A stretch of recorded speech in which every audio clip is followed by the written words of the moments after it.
देखिए, भारत की सनातन धर्म की उपासना विधि में राम और शिव दोनों अलग अलग नहीं हैं।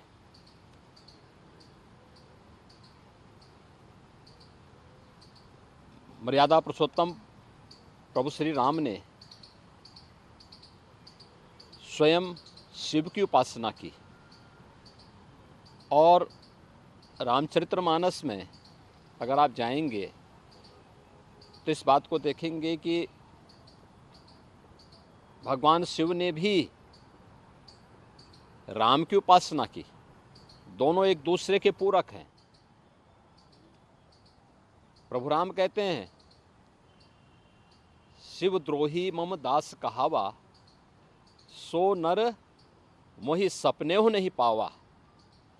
यानी अगर कोई भगवान शिव का द्रोही है और वह मेरा दास, मेरा भक्त कहलाने का दंभ पाल रहा है, तो मैं सपने में भी उसे नहीं प्राप्त हो सकता। ऐसे ही भगवान शिव भी कहते हैं। स्वाभाविक रूप से कांग्रेस की वास्तविकता सामने आ रही है।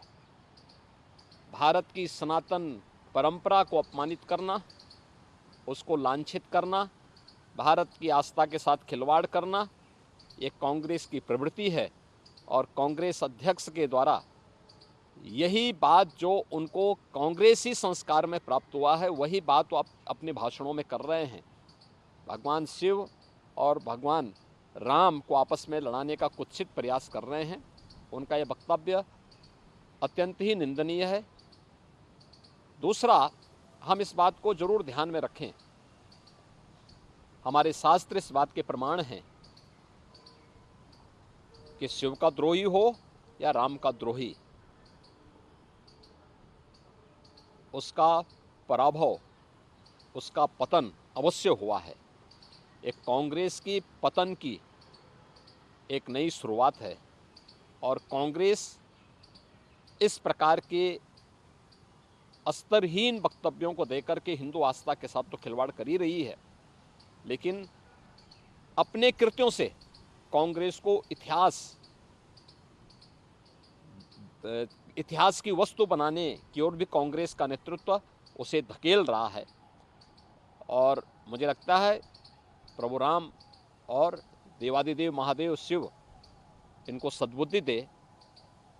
कम से कम जब अब कांग्रेस को लोग विसर्जन करने पर तुले ही हैं, तो अब तो सच का रास्ता अपना ले। सर, क्या लगता है, बिल्कुल चुनाव के बीच में कांग्रेस अध्यक्ष अगर इस तरीके का बयान दे रहे हैं, तो क्या उसके पीछे मोटिव लगता है? देखिए, अपनी हार की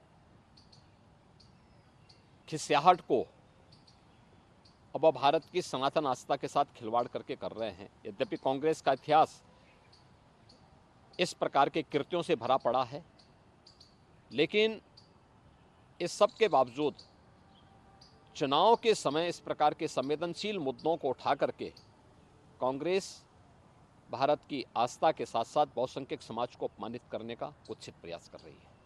सर, हम कह सकते हैं कि बिल्कुल बड़े सारे मुद्दे कांग्रेस की तरफ से उठाए गए इस चुनाव में। अब आखिर में ये राम बनाम शिव पर आए हैं, तो क्या देखिए, आपस में बांटो और राज करो, कोई फायदा होगा? बांटो और राज करो, ये कांग्रेस की प्रवृत्ति रही है। और अंग्रेजों की उस विरासत को ही कांग्रेस आगे बढ़ाने का जो कार्य कर रही है, वह हर एक मुद्दे पर कर रही है। उसने जाति के नाम पे, क्षेत्र के नाम पे, भाषा के नाम पर समाज को बांटा है, इससे पहले भी बांटा है, आगे भी वो लगातार इस प्रकार के कृत्य कर रही है। उसके इलेक्शन मैनिफेस्टो में भी समाज को जाति आधार पर बांट करके और फिर देश के अंदर SC, ST, OBC के अधिकार को वह कैसे अल्पसंख्यकों को बांटने की कुत्सित चेष्टा का हिस्सा बन रही है। या कांग्रेस का मैनिफेस्टो भी इस बात का उल्लेख करता है। इसलिए कांग्रेस अपनी हार की खिसियाहट को किसी न किसी रूप में अब हिंदू आस्था के साथ खिलवाड़ करके व्यक्त करना चाहती है।